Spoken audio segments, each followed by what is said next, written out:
Sa number 3, appointed Councilor Pao Sia nagpadulong na kayo nasang agad sa Bacolod City Government Center kaupo ng mga katapos ang Team Asenso Bacolod. Ma-report si Nico Delfin.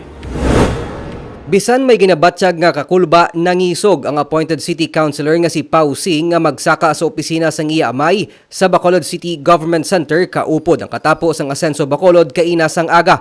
Si Pao Sing among gin-appoint sa Malacañang agod magtalos sa iya nagtaliwan nga amay nga si Anay Councilor Elmer C. Upod Sunday Mayoralty candidate Albi Benitez, una nila ginhapitan ang opisina ni Vice Mayor Elcid Familiaran nga nagabi-abi naman sa ila pag-abot. Thank you.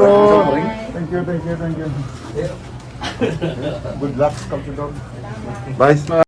Cool ba? Kag syempre, I'm happy nga nang ayon ako di sa place nga iniya gusto ganyan ni Papa nga ako ang makatapos ang iya term sa ini. So, do happy gid ko nga syempre nakuha manamon ang pangabudayan manamon last time. Suno kay Pao Sing, malipot ang 4 ka bulan para sa madamo nga programa kag advokasya sa iya amay nga luyag niya mapadayon. Isa sa iya tagaan man sang prioridad among pagtukod sang City Blood Bank. Wala pa man ko last time nakapungko. Actually, bloodletting, ginaamat-amat ko na. Regular bloodletting, gid. Kaya parang supply naton diri sa Bacolod is maging sufficient, gid. Si Pao ang binulan man antes nakapungko sa pwesto sang iya amay.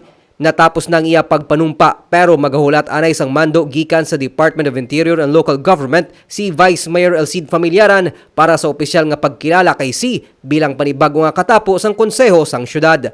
Nico Delfin para sa DigiCast Negros.